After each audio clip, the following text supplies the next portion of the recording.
यार किसका दिल करता है अपने बच्चे को मरवाए।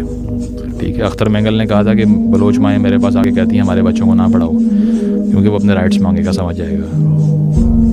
तो तालीम जो है वो ये बातें आपको सिखा देती है, और ये जो बात करता है तो मेरा ख्याल है अनजान है रियलिटी से। Balochistan is the only place in Pakistan जहाँ एक दिन में 70 लाख की किताब ख़रीदी गई है, 7 मिलियन रुपीज़। इतना ज़्यादा इंटरेस्ट है बलोच को पढ़ने में। और मैंने जिस यूनिवर्सिटी में मैं गया हूँ, मैंने बलोच के हाथ में किताब देखी और सबसे बेहतरीन सवाल वो कर रहा है इस वक्त। ये है पोटेंशियल कि बलोच पश्तून से आप बात करें जो यूनिवर्सिटी गोइंग है, वो आपको 70 साल की टाइमलाइन बताएगा कि भाई ये हुआ था, इसीलिए ये हो रहा है और इसीलिए ये हुआ है। क्योंकि अब देखें ना, जिसने मार खाई, वो सफ़र किया, वो जवाब वही तलाश करता है। जो हैप्पीनेस में बबल में रहा है, जिस तरह आपने कहा, उसे कोई प्रॉब्लम नहीं है कि मसाइल का हल तलाश करना है ये वो। तो वो बहुत से लोग इसीलिए पंजाब में अब समझते हैं कि हमें तो समझ ही अब आई है कि क्या हो रहा है। इमरान खान ने बताया 2018 के बाद। तो भाई उठो और जाके ट्रैवल करो 500 किलोमीटर और देखो कि समझ किसको अब आई है। तुम्हें अब आई होगी और अभी भी गलत आई है।